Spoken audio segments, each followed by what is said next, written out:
Images of glory in my mind at enlistment. Overhead a flapping red, white, and blue, filling the distance. A grand divide between myself and conscientious convictions or belief systems that stop people from killing over religion. I was young and I was out of options in my mind. It was supposed to be fun, my obligations ill-defined. I'd be the one to take charge with a gun back in my mind. Without college or riches, no dreams are realized. Well, I never have the ladder the Marines to get me the first. Ain't nothing better than dress blues are the ones spitting this verse. To see the world pay into the GI Bill, fat in the purse. My recruiter made it sound simple, a play get well rehearsed. Forever cursed to the ones who get young innocent signatures under the guise of from God and country their honor diminishes. Greed built a standing army when against the founders' wishes. Now free democracy conducts war games and peacekeeping missions. Ironic hypocrisy. Falling tears, raindrops from your eyes. Falling rain,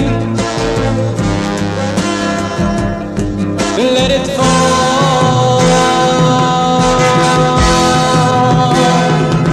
I scored high in my entrance exams on ASVAB and chose the 0341 with guaranteed Hawaii track. Graduated basic, now MOS schools where I'm at. A mortar man with a 35-pound gun on my back. Plus my rifle 8 pounds and 65-pound pack. I'm 18, weigh a $195 and feel jack. 108 pounds on my back, a boot marine and Cadillacs. A short 20-mile hump, 4 quarts in my flat. After 7 miles, swearing in my right foot crack. I'm an E1, tell my sergeant I think it snapped. He's an E5, shouts profit, don't feed me crap. You got 2 feet, compensate and don't fall back. After 4 more miles, my left foot joins in the act. Only 9 more to go, I walk through all, that's a fact. 1 certificate for intestinal fortitude, not having shat. And 3 months healing, lost Hawaii to Guantanamo, rap. Sergeant Day Victoire, who I met in 6th grade. Dress greens, patent leather, and a high top fade. My mind was made up, I couldn't wait to grow up so I could sign up, man up, and stop the corrupt. A champion for God and country. Just wait till they get a load of me, an unstoppable PFC. Private first class, polished brass. I wanted to kill all the black pajamas that were hiding in the grass. But with no war in sight, my plight to fight never took flight. So I trained during the day and got drunk at night. Set my sights on all types of glory. Fast forward to Afghanistan, totally different story. IEDs, enemies, no front line to see. 80 pounds of gear in the desert, I could hardly breathe. Bloodstained fatigues, very many colleagues sent home to the VA to live with PTSD. Everyday recruiters go to inner cities and ask for falling tears, raindrops from your eyes. Falling rain, let it fall.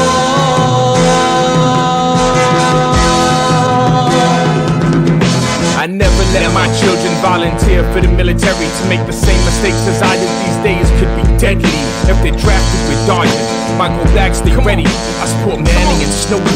You know where this country's heading. Global tyrant, hegemonic, bully police force, demonic practice, virgin sacrifice, bloodlust. Oil wars, valuing corporations over people. This is sick worship by objects and pure evil. Material desires get more attention than spiritual. Benefits are based on profits, complaints aren't given view. Arms manufacture, supply both sides of conflicts. Do you have a problem with any of these statements or doubt their truth? I'm a father and a veteran, and I stand for peace. Julian Assange against our commanders-in-chief. But it's hard to be better when daily demands compete. I'm not ignoring the slaughter, I'm just trying to eat like you. Falling tears, raindrops from your eyes. Falling rain, let it fall.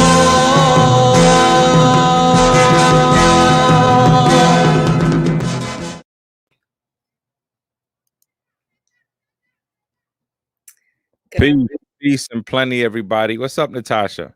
What's good? How are you, Miles? I'm doing good. So good to see you. Same here.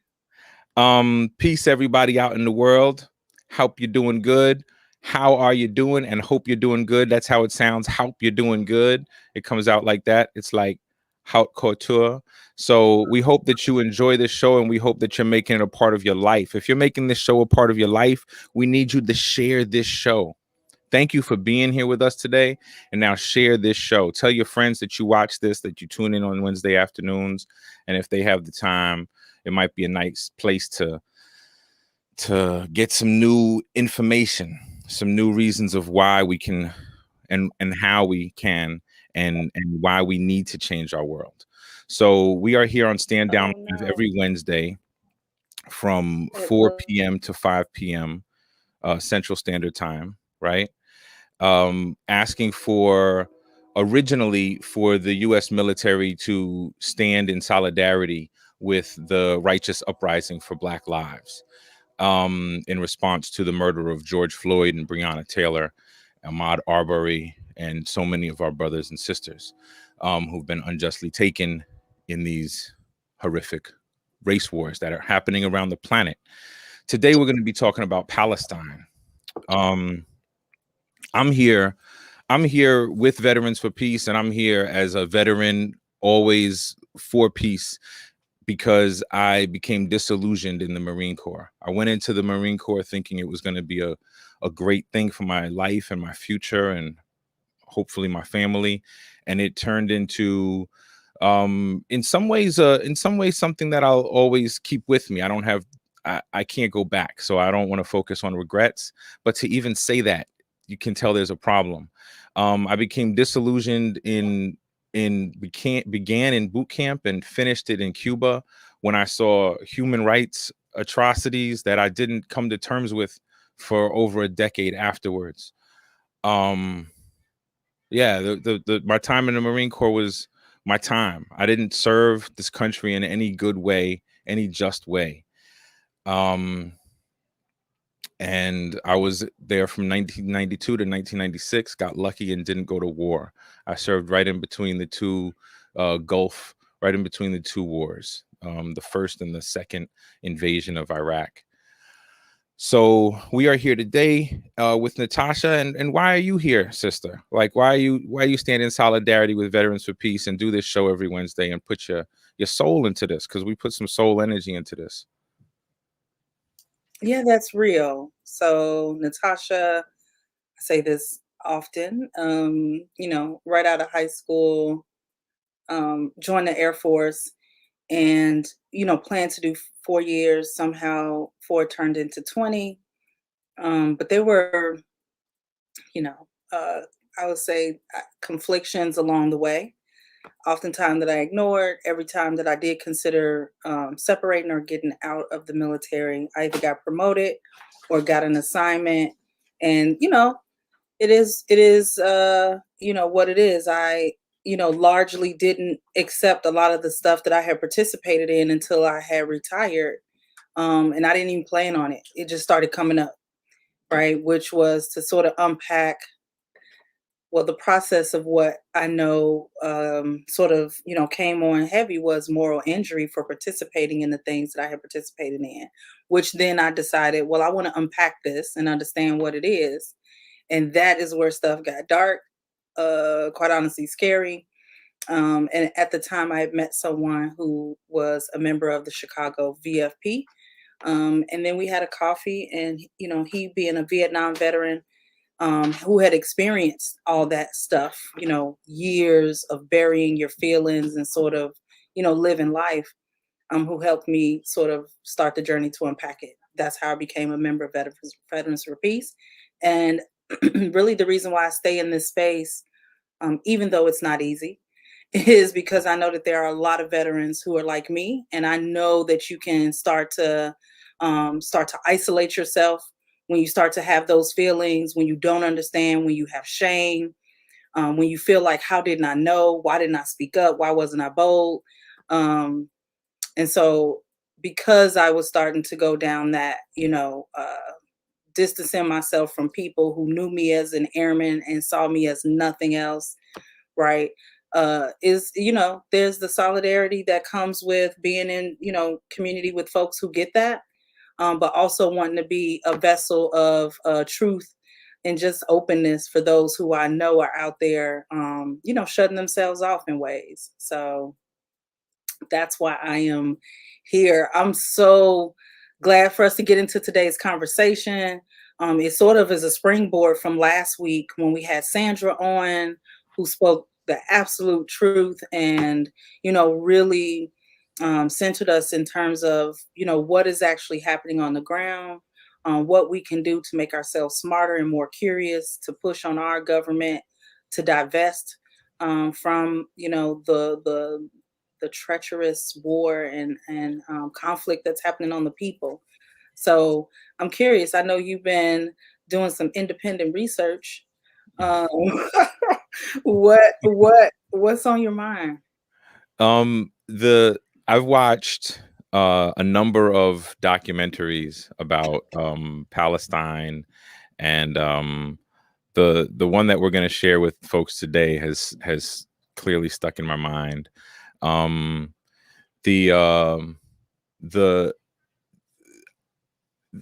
length to which countries have supported an apartheid state in our modern like right now in our we everybody focuses on South Africa as such a horrible I'm not saying it wasn't horrible, but losing sight of the fact that we have it happening right now. We have South Africa happening right now, and the US's largest foreign support largest amount of support goes to Israel. We support the state that is running modern day apartheid for the largest open air prison in the world. What, 2 million people? 2 million people locked in a 25 by 5 mile strip of land. That's the size of that's New York City. That's a little bit bigger than New York City. I think New York City is 17 miles by 3 or something like that. So that's like just a tiny, like the strip, Manhattan, right? Is it even that big? It might be can't be 17 miles. I think so. But that's just, I didn't do the math on that. I'm just but the size of that, I'm pretty sure I'm close in scale. The sheer magnitude of that to me is like, it weighs heavy, and there was so much I didn't know about the situation in Palestine and in Gaza, where I didn't know people literally couldn't come and go,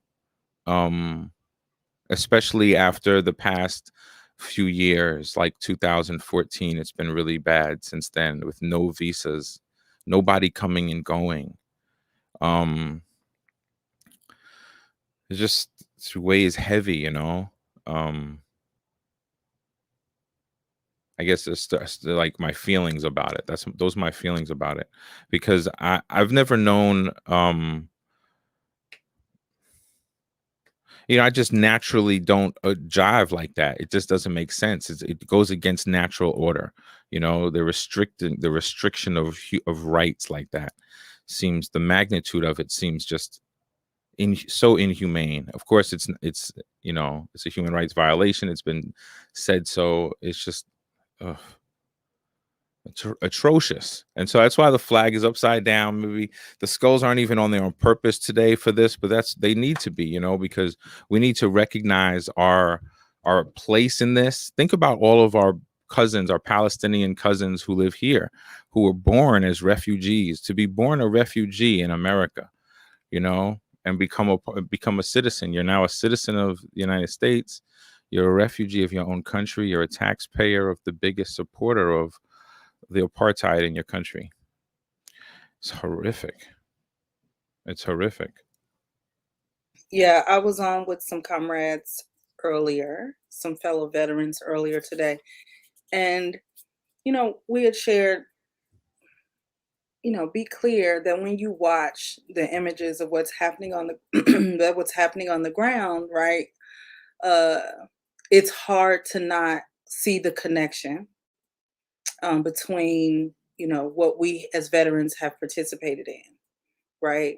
To know the tactics and to, see the propaganda that even comes out of our own media, um, to vilify the people who want peace and housing and land and fresh water, right? And for a population that you said, like you said, is over half children, um, to not, to just to witness what they're experiencing, you start connecting that to, deployments, and or if you were in a support role, depending on whatever your role. Like me, I wasn't outside the wire, but I supported a lot of, uh, like many who are in support roles. That's your duty, right?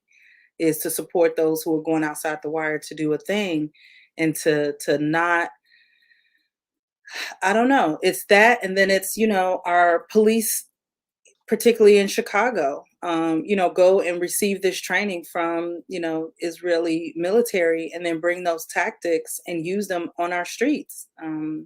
Chicago Police Department Superintendent Dave Brown is a product of that. It's on his resume, like it's on his LinkedIn, as if that's, a thing, but or a feather in his cap. And the point here is that it's hard to see those images and not see its connectedness between the military and the militarized police departments that we have here in the U.S. The tactics just start to seem eerily connected.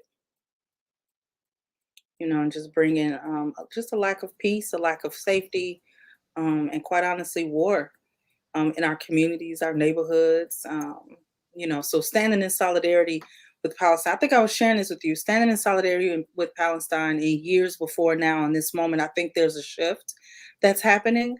But years ago, I remember, great scholars who were, essentially banned for daring to bring up that the people that, we as Americans pay attention and stand in solidarity with the people in Palestine.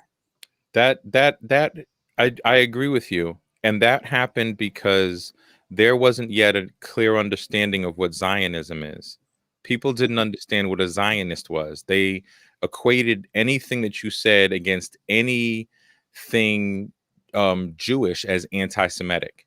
He's an anti-Semite. No, you can make a distinction between a Zionist, which is somebody who believes that the state of Israel should be all of what it's already trying to occupy and occupying, plus more of the Arab nations, like into Egypt and all of that. So yeah, and now people can talk intelligently, I think, about the difference, because there's enough resistance within Israel. There's enough resistance within the state of Israel against the state of Israel. You see what I'm saying? For people to have the intelligent conversation about Zionism, because that's the problem. So like Hamas is the democratically elected body. And that's because Palestine is an occupied state. You can look at the history for yourself. We're not going to show you the maps today, but the amount of land that's been taken from the Palestinian people is just like, it's unimaginable. It's happened in our lifetimes. This has happened pretty much in our lifetimes, and in our parents' lifetimes. This is been happening since like 58, or I'm not sure the year when it started. But I apologize for that. It's atrocious. It's disgusting, and it leaves you kind of like everybody is shaken. So like you're saying, people are talking about it on mainstream media. I haven't seen, and people are able to keep their jobs. Thank goodness. And thank goodness the conversation is getting out and being had more. I was having the thought today. so like, why is this able to continue in this age of technology? And then I looked at like the numbers of tweets and retweets and people had, and it's because it's a drop in the bucket. It's because so many people don't care. It's because so many people's lives are comfortable enough that they don't have to care. And so like the Great Awakening, you know, there's so many, and Palestine connects, like you said, and like we know with uh like with black lot with indigenous lives, with water rights, with end wars, you know, it connects with save our oceans. But because people are so fractured, we are but a drop in the bucket. Our voices don't get heard. The Great Awakening is like left, you know, where do you feel like this, you feel like this. And so Israel doesn't just crush Palestine because it's they need that without having the people oppressed, because they don't let them in or out, then the state of Israel like ceases to exist. So they need people to oppress. It, as disgusting as that sounds, because I can't understand, they're horrific, the crimes that are being done. And it's like, we're not going to go all the way. We're going to let you linger in this, you know. It's vile. My true thoughts. Yeah. I mean, yeah, just listen to you. And then, then there's this thing. It's like, okay, why should I care? And so if you're an American, whether you are comfortable or not, veteran or civilian, woke or coming to your wokeness, you have to consider our own government's participation. And when I say government, that extends in a myriad of ways. But when you understand that our government, finances, like you said, over half of its foreign aid goes to Israel, right? So you have to know that and remember, as we're struggling through a global pandemic, where depending on where you live, there are not enough resources to keep people housed in the greatest country, that sends billions of dollars, uh, to militaries that, occupy and, are quite honestly doing land grabs, things that we're not, unfamiliar with in this country. And then when you think about the most recent, the last two presidents, who the last two presidents before this current administration, you have former President Obama, who signed a 10-year agreement that no U.S. president can dissolve before 2026, to the tune of $38 billion. I think 3.8 billion per year goes to Israel. And you see the images of what you're seeing now. And oh, by the way, it's the current president who brokered the deal under the Obama administration as the vice president. So as we're, looking to organize and resist and asking for this administration to act, I'm concerned that, we're not going to get anywhere. That's the cynic side of me, but I'm hopeful that, the people's mandate is common sense, and should be heard by the current administration. But then you go back to, former President Trump, who,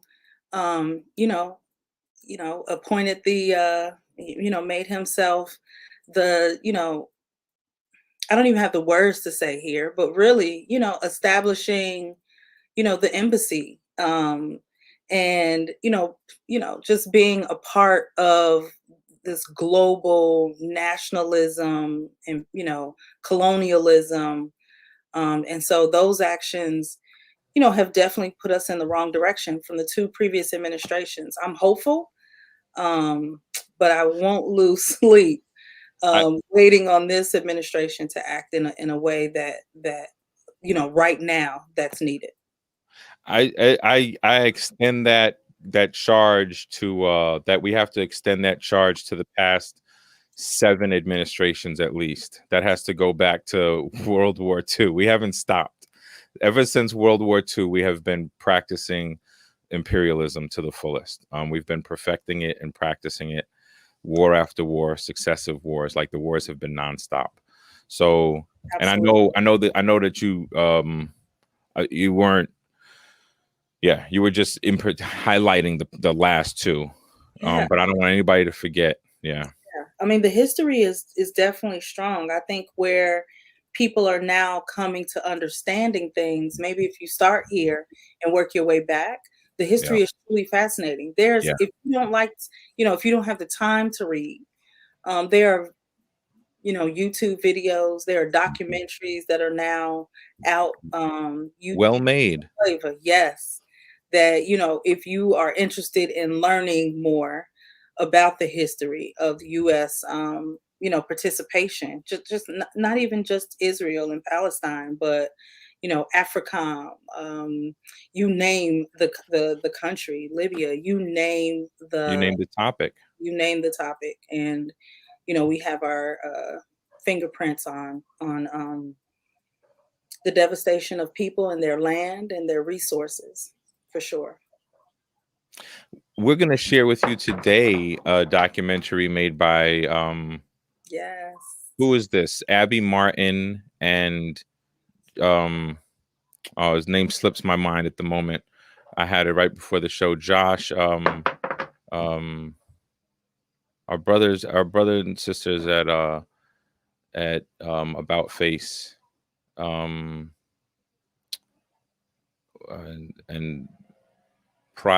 Michael Preisner, and Abby Martin made this incredible documentary about Palestine and Gaza, the occupied land. We're going to share with you now.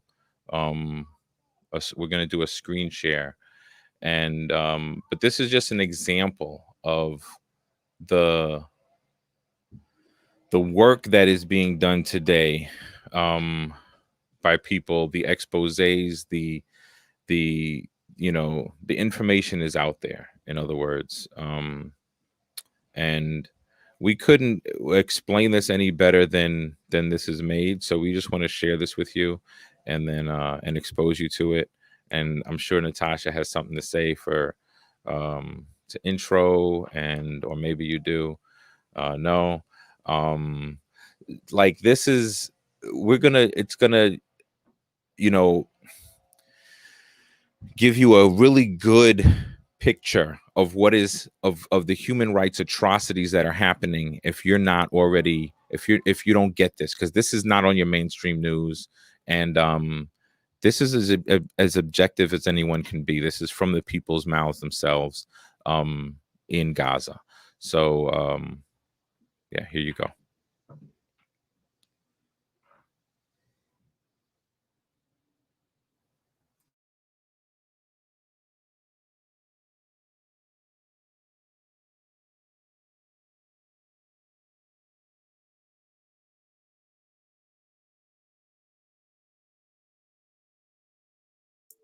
Again, these are categories that are protected during an actual war between armies, making violations on unarmed protests even more egregious.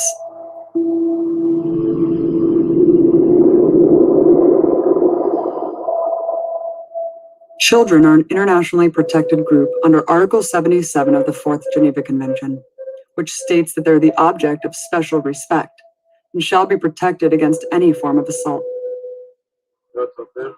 לא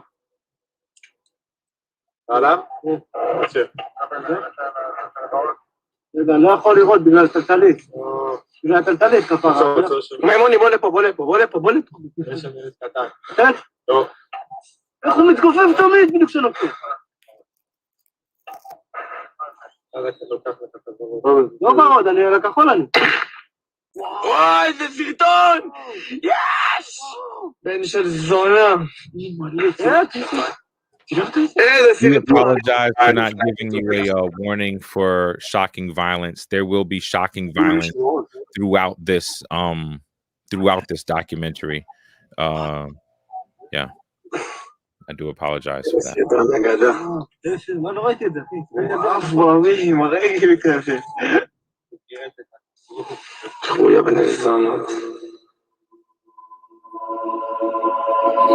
May 14th, 14-year-old Wisal Sheikh Khalil was shot in the head 100 meters away after she had approached the fence to hang a Palestinian flag. She died instantly. June 29th, 11-year-old Yasser Abu Najah was chanting national slogans at the fence with 2 other kids. He was shot in the head as he hid behind a bin 200 meters from the fence. September 28th, 11-year-old Nasser Mozabeh was shot in the back of the head as he stood 250 meters from the separation fence. He died the same day. Throughout the march in 2018, 35 children were killed by Israeli snipers. 940 children were shot by Israeli snipers, many of whom are left with permanent disabilities. The UN Commission concludes that the Israeli forces intentionally shot children, knowing they were children.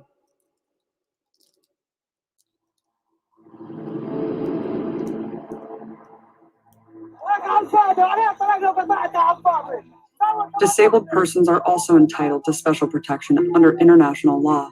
Article 11 of the UN Convention on the Rights of Persons with Disabilities, which states all necessary measures be taken to ensure the protection and safety of disabled persons in situations of armed conflicts.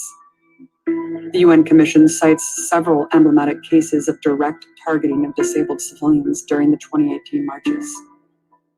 Both of 29-year-old Fadi Abu Salmi's legs were amputated after an Israeli airstrike in 2008. On the 14th of May, Israeli snipers shot him in the chest as he sat in his wheelchair 300 meters away from the fence. He died instantly. 24-year-old Ahmad Abu Akil walked with crutches, having been injured by Israeli forces during a demonstration in 2017. On April 20th, Israeli forces shot him in the back of the head as he sat on a hill 150 meters from the fence. He died that day. The commission confirmed these snipers intentionally shot these demonstrators, despite seeing they had visible disabilities.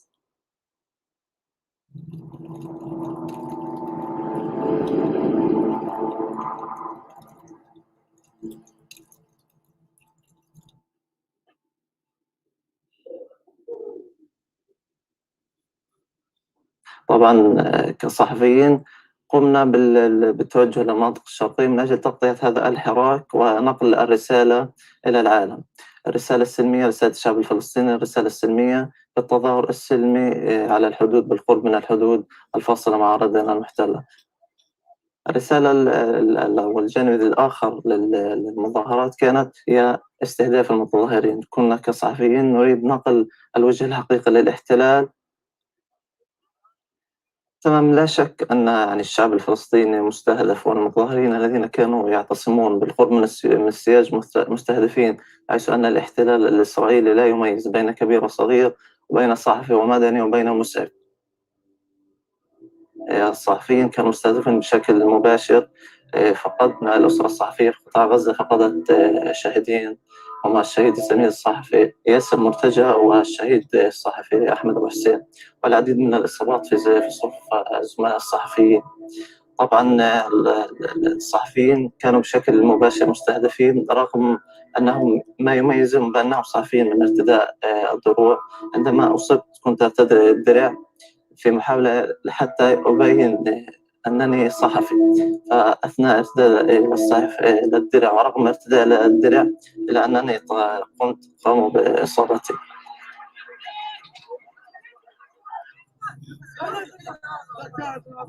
تم إصابتي في البطن، في منطقة البطن، بطلق متفجر، نار متفجر من قبل جنود الاحتلال الإسرائيلي. Since the invention of the handgun cartridge, ammunition manufacturers have sought to maximize the lethal potential of its projectiles. That projectile is the radically invasive projectile, the last round you'll ever need. طلق تم إخراجه من قدمي. هذا الطلق ينفجر إلى ما يؤدي إلى تفجير إلى 6 أجزاء. الحمد لله لم ينفجر بشكل كامل.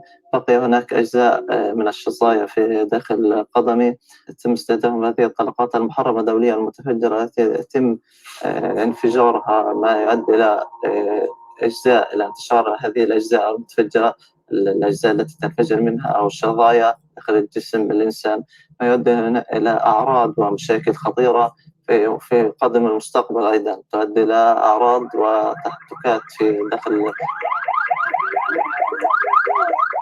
Designed to maximize the dissipation of energy where it is needed and defeat every major obstacle in its path, there is truly nothing else like it.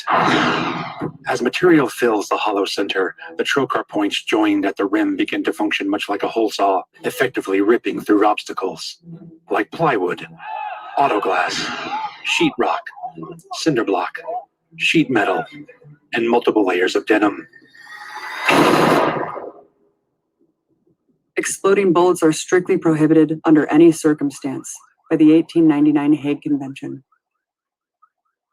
In addition to the mountains of evidence of explosive bullets, they've employed another type of illegal munition, an unidentified toxic gas.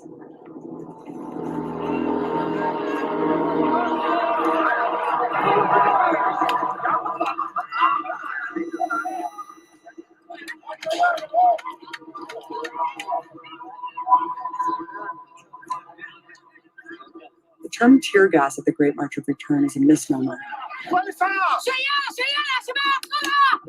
This gas makes you lose consciousness, have seizures, and is lethal.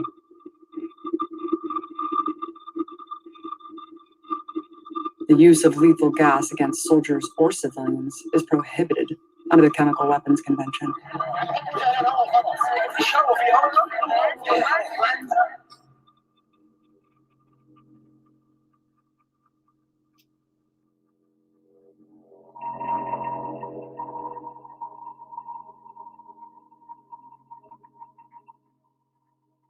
نعم بكل تأكيد، يعني هذه الاعتداءات وهذه المخاطرة بحق الصحفيين والاعتداءات والاستهدافات بحق الصحفيين استهدافات كبيرة وخطيرة أدت إلى استشهاد العديد من الصحفيين. آخرهم لم يدعهم على يعني في تواصل مع عدد من الصحفيين الذين تم إصابتهم، قاموا كما يرى الجميع، يعني بعد شفائهم من إصابتهم يقوموا بالعودة مرة أخرى إلى الحدود وعملهم الصحفي، لأن هذه هي مهنة الصحافة، مهنة المتاعب التي تحتم على الصحفي عندما يتصاب أو يتلقى أذى أن يقوم مرة أخرى والعودة إلى الميدان. هذه هي مهنة المتاعب وهذه مهنة الصحافة.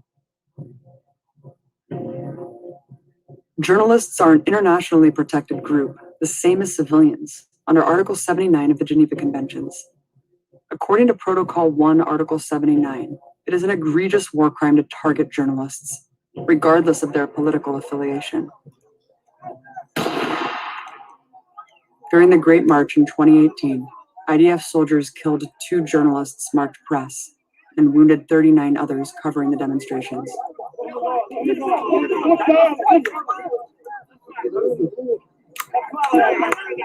يعني العالم أجمع يرى هذه الاستهدافات بحق الصحفيين على المجتمع الدولي والمجتمع الدولي والمؤسسات الصحفية التي تتغنى بحقوق الإنسان والديمقراطية أن تكفل للصحفي الفلسطيني حق ممارسة عمله المشروع، هي نقل الصورة العمل بحرية في الميدان.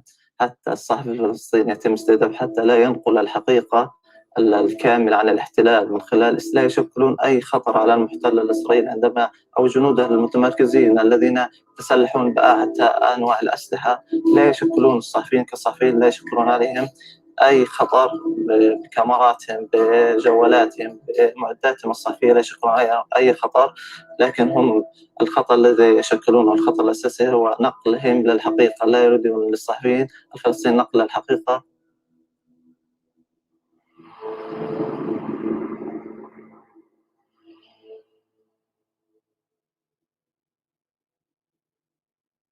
اشتغلت أنا عادي أول 7 جمعة، يعني بشرتين شغل عادي، يعني ما كانش إنها استهدافات سوى يعني بالغاز، استهدافات خفيفة يعني بالغاز إشي زي هيك، لحديت آخر يوم اللي هي المليونية 14/5.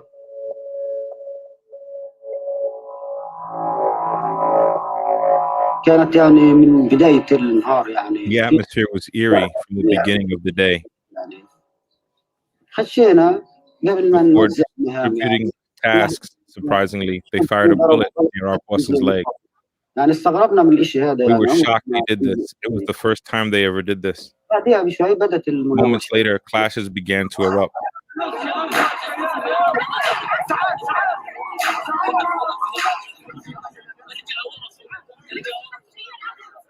ضربوا طلق بيننا. They shot a bullet at us. Some of us were injured by shrapnel. كنت أنا عادي يعني I was شغال working as usual until my colleague was killed. بعد استشهاد زميلي موسى أبو حسنين أبو زيد Musa Abu Hassanin, about half an hour after his martyrdom. يعني I was delivered the last injury to the ambulance. I had delivered. I was only 20 or 30 meters from the أنا ambulance. تم إصابتي I was shot with an explosive bullet. الحمد لله يعني أنا لولا Thank God I was كان wearing long boots. رب العالمين البسطار يعني كنت لابس البسطار أجت في آخر Hit the boot البسطار and exploded before it penetrated my leg. داخل رجلي لو انفجرت داخل If it رجلي had exploded inside, the leg would be amputated now. After it exploded, it caused a hole inside my leg and broke 2 bones. كسرت العظمتين لقيت أنا عندي العظمة الثانية هذه Only 1 bone is gone and can't be treated. خلاص ترجعش يعني عندي 3 فتحات I have 3 holes in my leg. The ligaments can be seen. طبعا عملت أنا 4 I عمليات underwent 4 surgeries, and next week I will undergo a 5th one. Occupied Palestine is one of the most dangerous places in the world to be a health worker.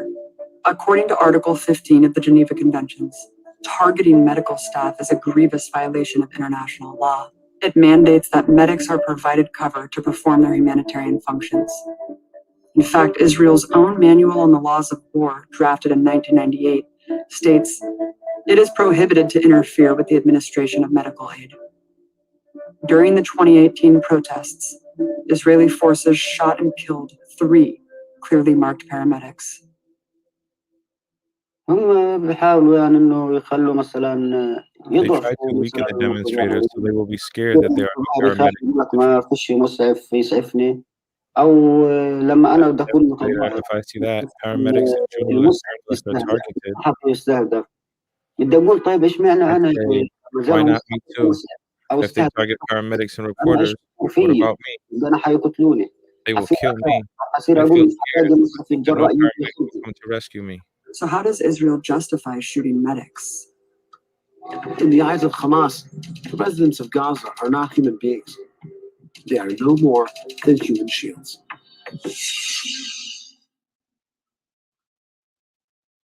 لا كله جميع فئات الشعب يعني No, all segments of people take part. If you want proof, look at the injured people. للمصابين You'll find women, old نساء people, youth, منهم and كبار children. سن منهم شباب منهم أطفال يعني هاي الناس الموجودة These are the people who take part. يعني إذا بدك You'll find إجابات the answer when يعني you look at the injured انظر people. للإصابات أنت حترى فيهم إذا كانوا حماس ولا لا If they're Hamas, ما لهاش دخل أصلا فيها كل الناس بتروح Hamas بتدافع has nothing to do لا with this. حماس Everyone ولا أي goes there to defend human rights. Neither الفكرة Hamas الأرضية إنك party. الأراضي المحتلة تاعتنا The تعود March of Return is about having our ولا أي occupied فكر land ولا أي back. حزب That's له why دخل no party has anything to do with ولا this تعود march. لأبناء الشعب The March of Return is for the whole people. هي إسرائيل تعتبر حالها دولة عظمى وفوق القانون تعتبر يعني وما بحسبوهاش يا جرائم يعني عندك لو جندي إسرائيلي أو مواطن إسرائيلي واحد صار في مثلا نزل صاروخ عليه أو دهس أو أي شيء بتنقلب الدول الغربية كلها عليه إحنا بموت عندنا أطفال ونساء وشباب بالألوفات مش بالعشرات كمان ما فيش حد بحاسبهم ما حدش بدور يعني حقنا يعني رايح ما فيش محاسبة. Can you pause it, Natasha, right there?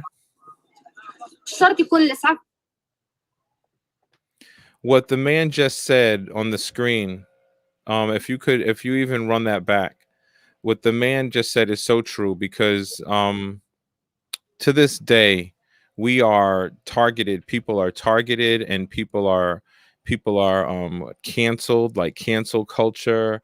People are made to apologize for the rest of their career or blacklisted for talking about the state of Israel. People won't even hear an argument. And he just said it. It's so true. It's like, if you, I don't know if you can run it back. It's not, I guess it's not that accurate. But it's, you know, he said, and it's I had been reading the subtitles, and then I just lost it, and at that moment, you know, he said people don't ever talk about the state of Israel because you know, it's seen as it's put up on a, you know, he almost said it's put up on a pedestal. Those weren't his exact words, but that's the sentiment, you know. And it's like people are scared, people are terrified to talk about what it's doing, even though it's clear human rights violation. I love the way that they made this. I love the way that they wove the stories together. And yeah, we're just sharing this with y'all because it's just so poignant. It's so on point. Sorry, Natasha. Thank you for that rant. All right, I'll shut up. All good. بس للراجل احنا هدفنا واحد، هو بس انقاذ واخلاع، ونوصل رسالة للعالم انه احنا بدون سلاح قادرين نعمل كل شيء. لو بدوش يتقبلنا بإرادته بيتقبلنا غصبا عنه، لان احنا عندنا قوة اكتر من اي راجل.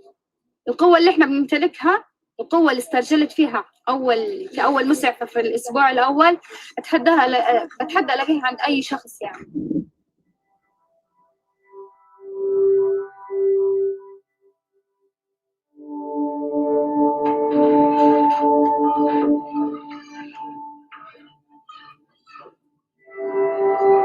كانت روزان أول شابة مسعفة ميدانية متطوعة، كانت هي أول شابة كشابة يعني كفتاة تنزل على المخيمات العودة. طبعا كانت مشاركتها بالنسبة لها مشاركة جديدة من نوع جديد، لأن المسيرة هاي مسيرة سلمية يعني، والكل بادر فيها وشارك فيها. أنا كمان شاركت، كل البيت شارك.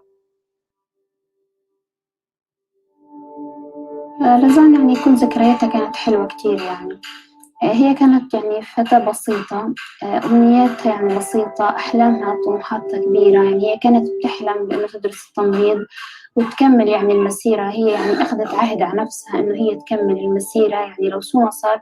صحيح هي واجهت صعوبات وعواقب وهيك، لكن هي أصرت إنها تكمل هاي.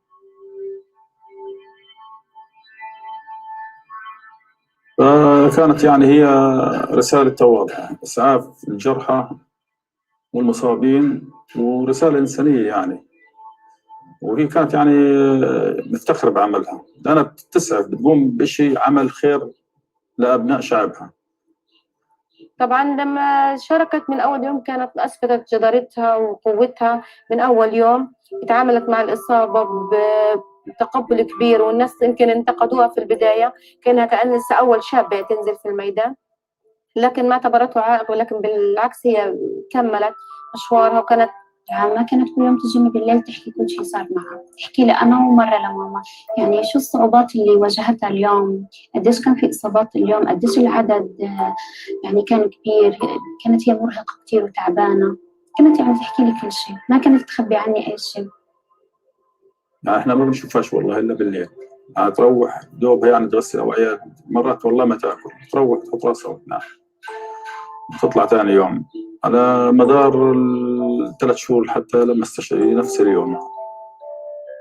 كانت كل يوم تجي تحكي لنا إيش شافت، إيش صار إصابة. حكت لي أكثر إشي كان هو كمان يعني زعلت كتير وبكت عليه، هو هذا الأكب أبو سبل الله يرحمه.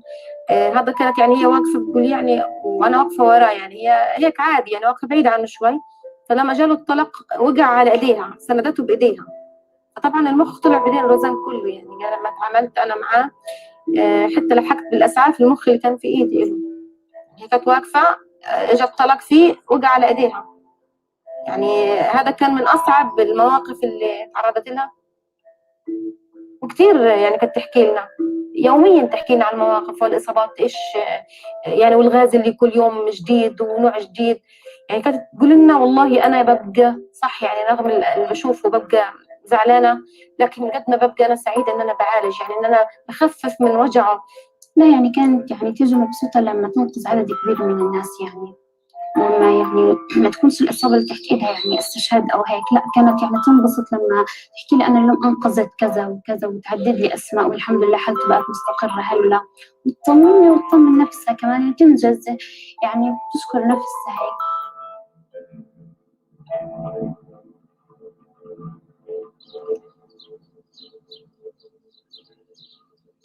قبل ما أوصف لك هالحدث، هو هذا يوم 1/6 كان يوم يختلف عن الأيام هاي كلها. في بداية الحدث أجت إلي رزان، يعني كان هاليوم اللي هو أعتقد إنه كانت البنت شخصيتها مختلفة عن كل الأيام. فأجت لي في 1/6 بتسأل عن الفريق كله، تمام؟ من ضمن الفريق جت لي بتقول لي أنا حابة في هذا اليوم أنزل، يعني بدي أتصور معكم. أخذت إلي كم صورة أنا وياها تذكارية، وقالت أنا حابة أنزلهم على حساب الشخصي. فطلبت منها مش ممكن يعني تنزليها لأن إحنا نازلين نعمل. قالت لي لا أنا هنزلهم على حسابي الشخصية. إن قلت إيه وإن قلت لا هتنزل وكل العالم هيشوفهم الليلة. ما توقعتش يعني إنه هيصير لازم تستشهد وينزل الصور كما توقعت هي، بس بالطريقة الأخرى طريقة استشهادها.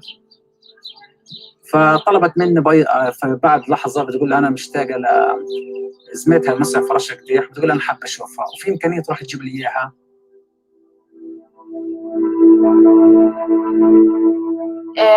هنا في حال تواجد الزميل رامي أبو جزر، وكان بيحكي لي إنه هي أصرت تماماً إنه هي تتصور معايا في الجوالات هاي. قلت له أوكي ماشي. بيحكي لي إنه هي سألت عنك كتير وألحت علي إنه أنا أجي أجيبك. فالجمعة اللي قبل استشهادها بالضبط اجتني على سيارة الإغاثة الطبية بتقول لي والله يا رشا أنا حبيتك. أقول حبتك العافية. هي علاقات يعني زملاء، إنه بلشت يعني تصير كلوز أكتر.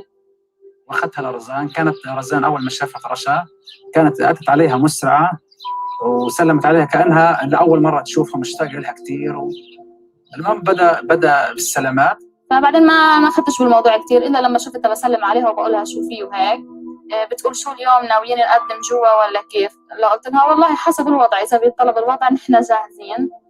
في هذه اللحظة وأنا رايحة إلى مكان اللي هو الإسعافات أو مكان المواجهات بالأغلب، كانت بتواجهني أو بتقابلني اللي هو الزميلة رزان. كانت جاية وعلى الكوت الوايت كوت تبعها أو الفيست الإغاثة الطبية كان عليه اللي هو دم.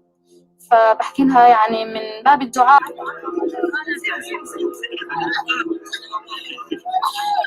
هاي اللحظات بدأ الاحتلال بضرب الغاز على المتصل واستهداف زي كل جمعة.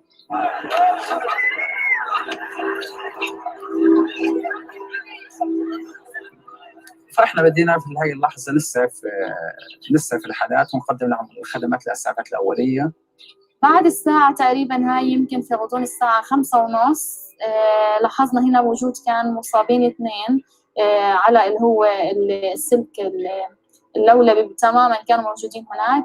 لانه لاحظنا من على بعد انه في اللي هو احد المصابين كان مغمى عليه حسب اللي هو، لانه كان واحد فيهم اللي بيحكي معنا من على بعد. هنا كفريق طبي كفريق إغاثة طبية انه نحن اتفقنا سوا انه نحن لازم نتقدم ولازم نخلي هاي المصابين.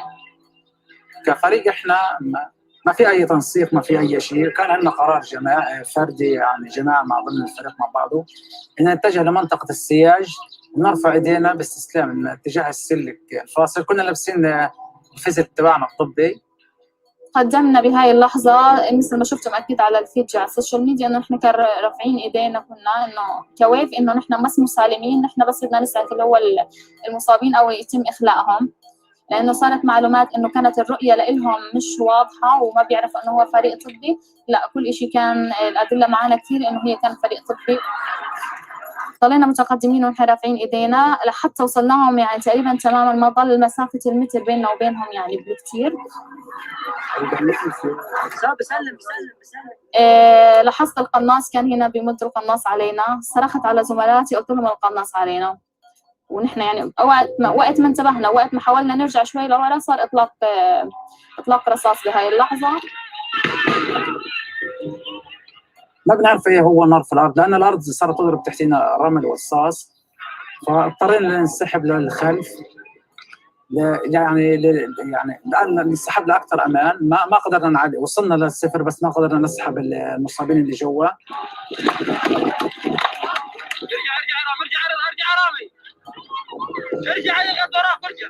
بدأنا بالانسحاب. فأثناء انسحابنا وأثناء التراجع يعني شيء بعد الأمطار رشقونا رشقة غاز. في هاي اللحظة بعد رشقة الغاز بدأ الفريق تبعنا بالإقناع عليه.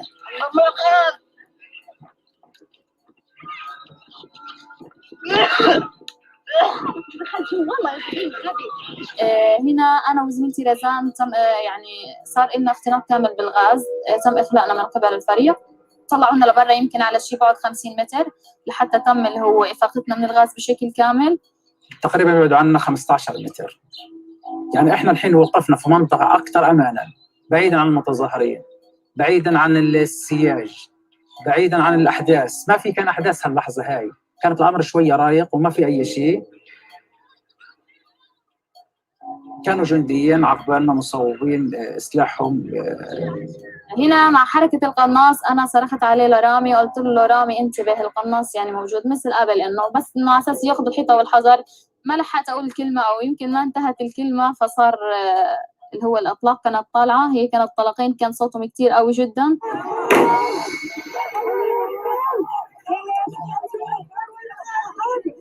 لسه بدي ألف حالة أقول لهم ما في إشي، إحنا مستهدفين. ما لسه ما بدي أحرك جسمي لو كانت الدم بنزف من رجلي. يعني لكل حدا فينا إنه أنا عن نفسي قاعد أطلع بحالي إنه فكرتهم فيها، يعني كل حدا إنه قاعد يطلع بحاله إنه شو الموجود. للعلم هم الطلقين طلعوا في نفس اللحظة، في نفس الثانية، في نفس اللحظة وقعنا إحنا الاثنين مع بعض. يعني هي وقعت على اليمين وأنا اضطرت اتجاه الشمال.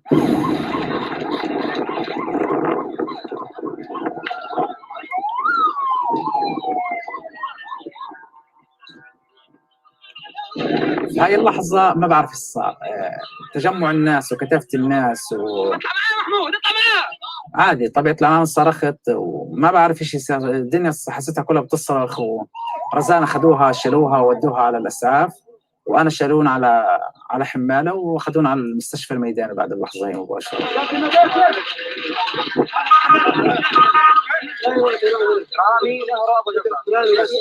هلا أنا كان تركيزي مع رامي فما انتبهت إنه رزان يلي حطوها هناك يعني في المكان. لا الحمد لله خارجي ماله.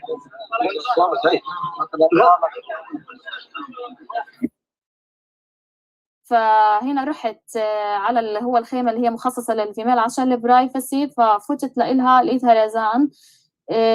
اطلعت فيها انه كنت بعرف انه البنت ان هي خلاص يعني الله يرحمها.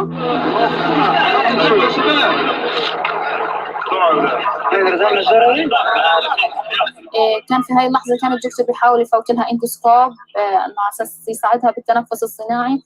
حتى طلعت لزملاتي قالوا لي كيف انه انا اللي فتت عليها، بس قلت لهم ان شاء الله بخير. انا ما قدرت احكي لهم شيء، انه شو احكي لهم، هذا فريقها وكلهم زملاتها.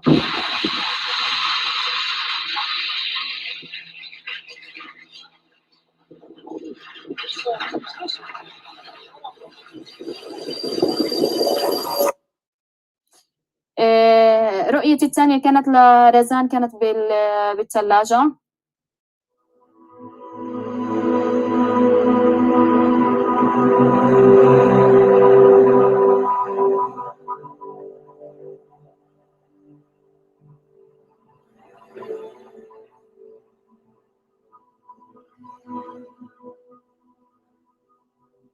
طبعا كان بالنسبة لي صدمة، بالنسبة لنا كله مش أنا بس، يعني دي بنتنا ورزان بمثابة كانت بنتي الكبيرة أول فرحتي. يعني رزان يعني مؤمنة بعملها الإنساني، هي فعلا ملاك الرحمة. هي لما كانت بتعمل بضمير، مش هممها أي حد، همها إنها أكبر همها إنها توصل للمصاب حتى تقدر تعالجه. رزان كانت مسامة علم، يعني بتثبت للعالم إيش معنى الإنسانية، إيش معنى مسعف.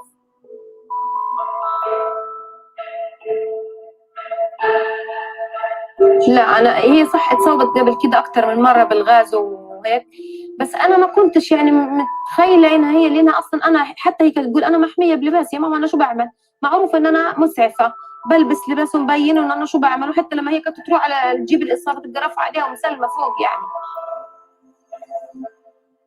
أنا بدي حق رزان، بدي أنا تتعاقب الحكومة الإسرائيلية بشكل كامل على اللي عملته ببنتي، على الجرائم اللي بتعملها في الشعب الفلسطيني. أنا بدي أقف قدام القانون العالمي كله في المحاكم الدولية كلها، أقف أنا مستعدة أقف أنا قدامه ويوجهوني وأواجههم. وأنا بطالب من كل العالم، من كل أم بتشوفني قلبها موجوع على بنتها، مثل أنا قلبي موجوع على بنتي، ما حد بحس بالنار إلا اللي شايلها. أنا قلبي يوميا بتقطع على بنتي، ناس بتفتكرني لا أنا زعلانة على بنتي، هي أول فرحتي بنتي. إيش الذنب اللي عملته؟ أنا في الوقت اللي كنت بستناها أجوزها وأفرح بيها وأشيل أولادها حرموني. إيش عملت رزان؟ رزان ما بتستاهل إنهم يقتلوها بدم بارد والعالم كله بيتفرج؟ لا والله، ورزان مش راحت تمر قضيتها مر الكرام.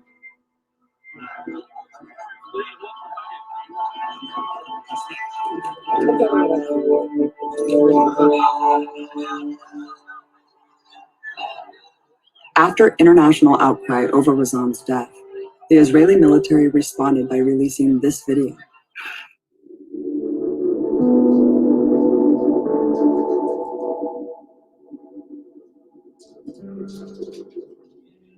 أنا المسعفة رزان النجار. أنا هنا على خطوط التماس أشكل درع بشري. In the actual video that's not maliciously doctored, Razan clearly explains how she shields the wounded and dying to save their lives, as any combat medic would say. أنا هنا على خطوط التماس أشكل درع بشري منقذ لحماية الإصابات داخل خطوط التماس.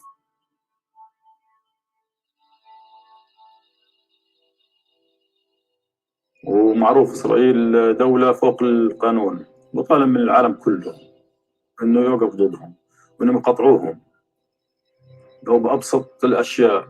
وإحنا بنقولهم الحمد لله رب العالمين، يعني إحنا المسيرة حتكمل للنهاية حتى يسترجع حقوق الشعب الفلسطيني إن شاء الله. ورغم من استشهاد بنتي واستشهاد العديد من الشهداء والجرحى برضه حيكمل المشوار إن شاء الله.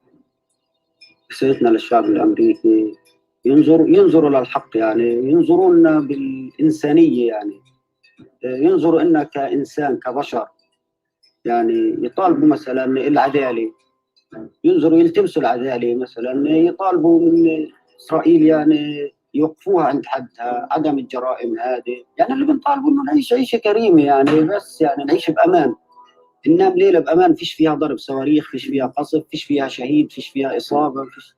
يعني هاي اللي بنطالبوا أبسط حقوق. يعني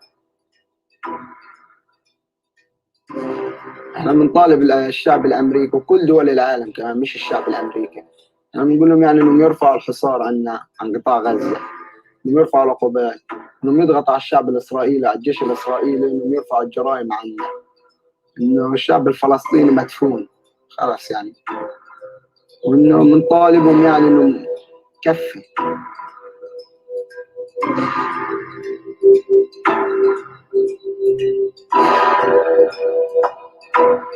ديمة في حصار في قطاع غزة، احنا يعني ما خلي مش قادرين نتنفس، مش قادرين نعيش، بنصحى واليهود فوق روسنا، الطيران فوق روسنا، اليهود امامنا وخلفنا، ويعني مش قادرين نتنفس من الحصار اللي احنا فيه.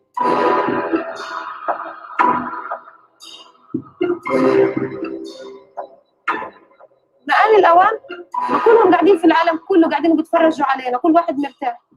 احنا عندنا حصار، لا معابر شغالة ولا دنيا، وين بدهم يروحوا؟ لامتى العالم بيتفرج على الشعب الفلسطيني بينقتل وبيموت وبروح حقه؟ أما آن الأوان الحين يتحاكم الجيش الإسرائيلي على جرائم اليوم على اليوم بتزيد. ما آنش الحين، ما آنش الوقت. لامتى بدنا نضلنا احنا بس ندين ونناشد مش عايزة أنا جيبوا الحق، بكفينا شعارات، أرفع شعارات ماشي.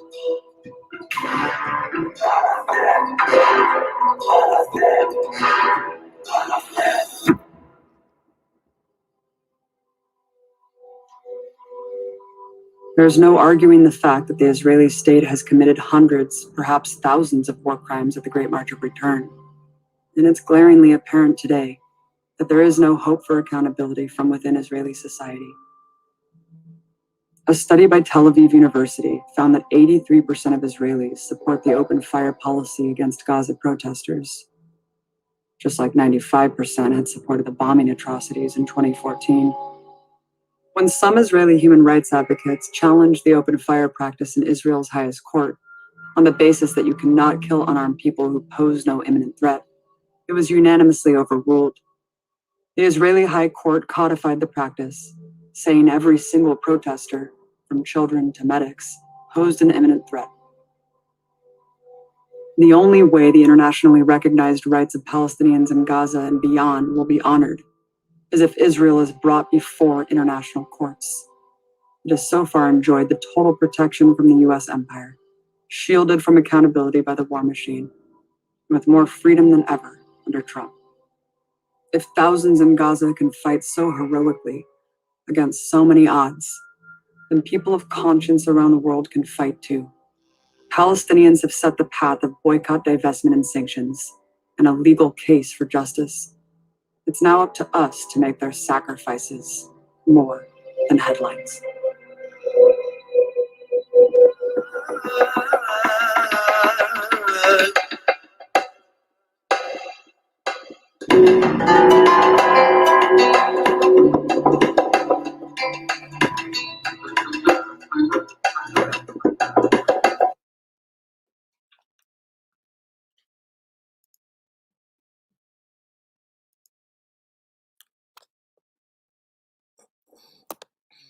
Wow.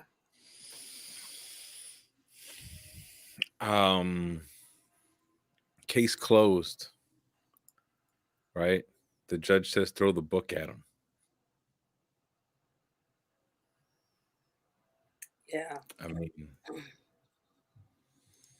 I'm gonna drop the link in the chat for folks that want to watch this in its entirety. this is available on YouTube, correct? Yes, available on YouTube. I watched on a free YouTube link. That's so blessed. Yeah. Mm. Who is can you give a little bit of background around Abby Martin and Mike Preisner? Mike Preisner. Unfortunately, I can't. I just know that they are both veterans. I believe that they're both combat veterans. I'm not sure, but they're both like 9/11, post 9/11 veterans. Yeah.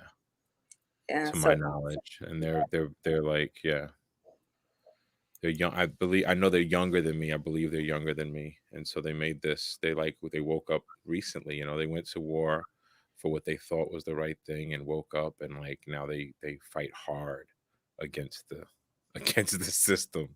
They do good work. Yeah. And like I said, for folks who, not just this documentary, but we also watched this powerful documentary. We also recently watched and talk about if you have the HBO Max app. We were watching Exterminate All the Brutes, which is a 4-part docu-series.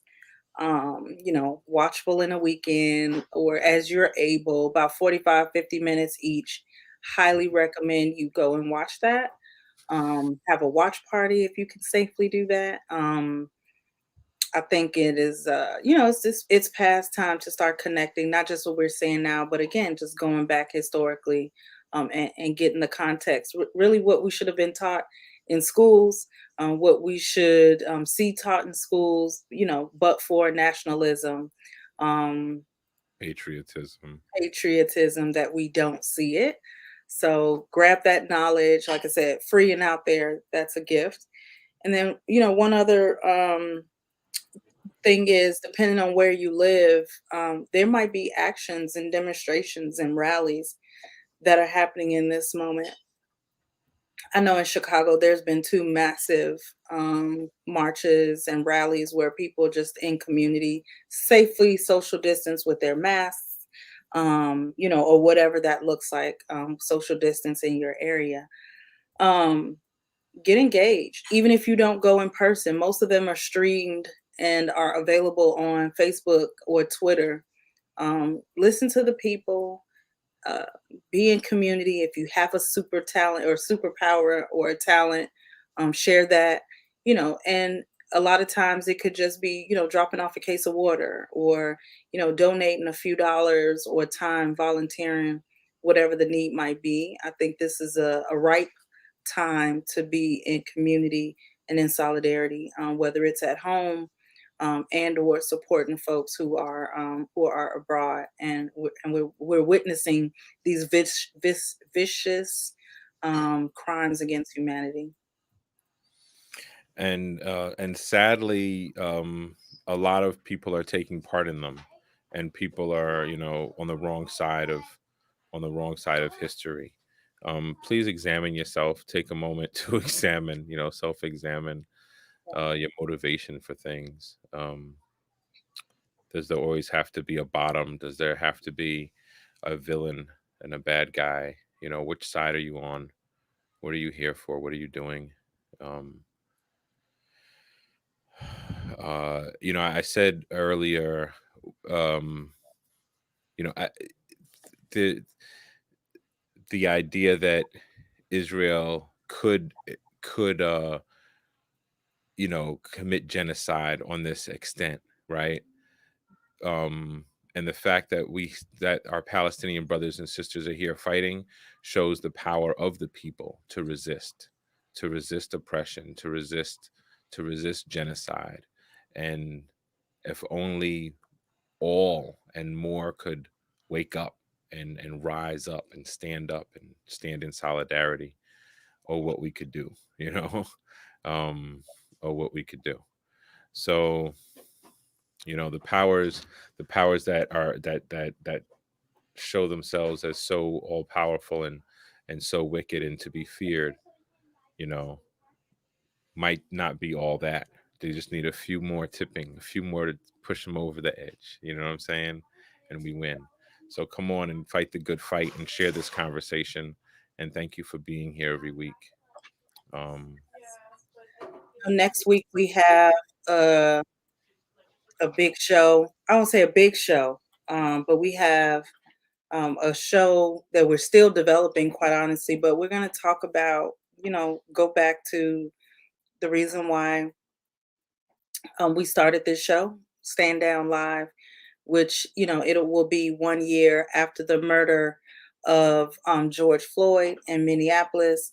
So we're looking to talk to folks who are on the ground there and, you know, have a conversation around why this is an opportune moment to start to be engaged in the community, to see how it was because of the community that we recently saw the trial and the accountability, or at least a slimmer of accountability in those who participated in Floyd's death and murder.